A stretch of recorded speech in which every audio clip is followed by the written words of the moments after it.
times I feel peace of God, but then I seem to lose it. How's that happen? What am I doing wrong? Been there, done that.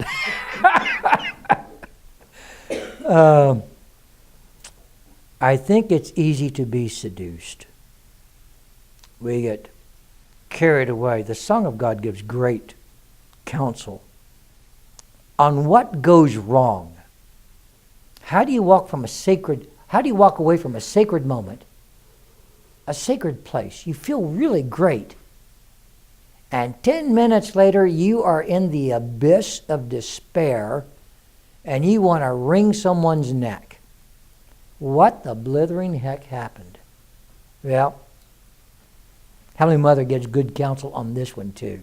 I'm going to be reading again from the 7th endowment, and this is what Heavenly Mother says. Listen to what she says. This is really good. Avoid, therefore, as if on tiptoe, the snare of strong opinions. For angry words becloud the mind to fill you with frustration.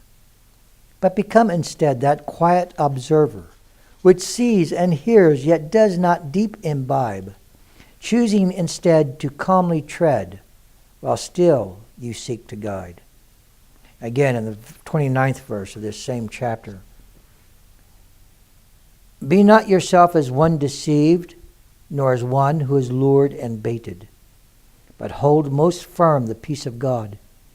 And remember who you are, standing firm within that faith which fills you up with joy, holding on to things eternal to become again most holy. And one more thing. I'm going to be reading from the 4th endowment. This will be the 30th chapter, verses 16 through 17. Being yourself not dogmatic in the politics of the day, but proving yourself always gracious and tolerant of others, seeking by every means to increase the love of God and spiritual things through a gentle approbation, thinking always of what is good for the city, even above your own selves, believing in your heart and mind that you are a child of God, having your citizenship found first in heaven, owing to God the Father and the Mother a true allegiance filled with worship and adoration together.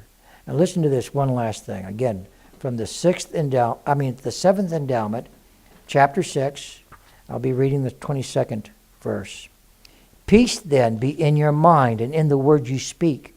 Peace then be in all your deeds in dealing with mortal men. Peace then be in the air you breathe to touch the very ethers, to be yourself the peace of God, which God would seek to give. How do we lose our peace? Well, I'll tell you how we do it. We get seduced.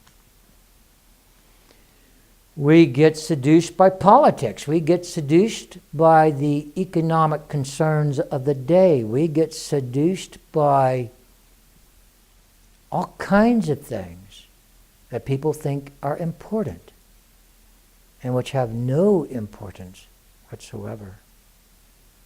This one thing is sure. Remember I said this. I don't care what the politics of the day are. I don't care what the economic situation of the day is. We will survive it. When it rights itself, we'll still be here. So how important was it? How important was it to stand on your stump and preach the glories of the Liberal Party, the Conservative Party, the Environmental Party? How actually important was it?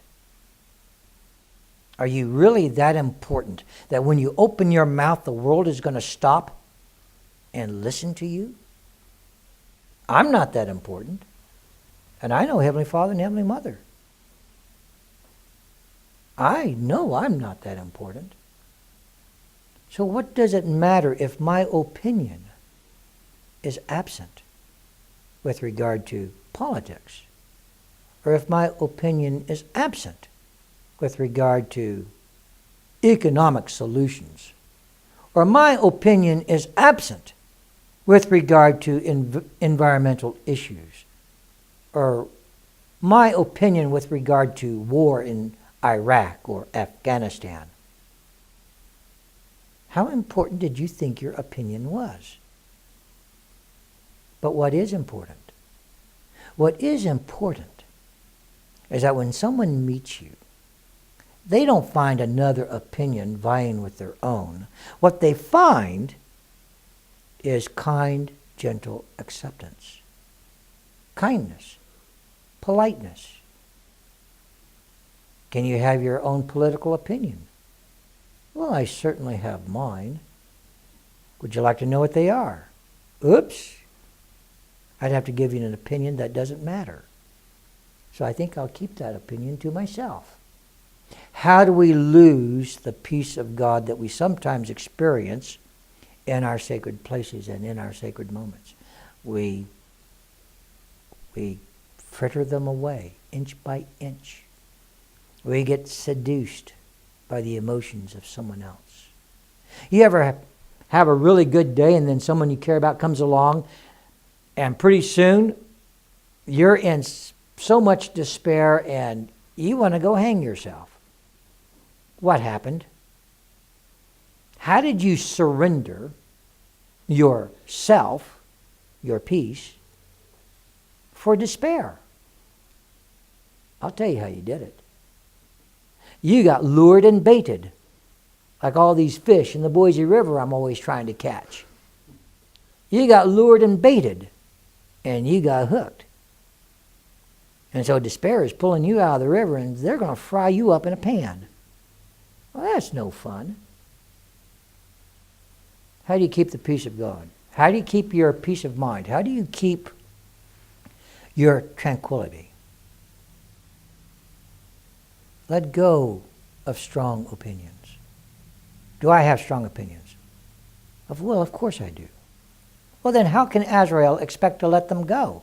Oh, simple. I never talk about them. Oh, I love to tease. If I'm around conservatives, I love to tease conservatives. If I'm around liberals, I love to tease liberals. But I don't hurt their feelings. I make them laugh. That's an art form, to make a person laugh. How do we lose the special feelings we get when we are engaged in spiritual moments in sacred places?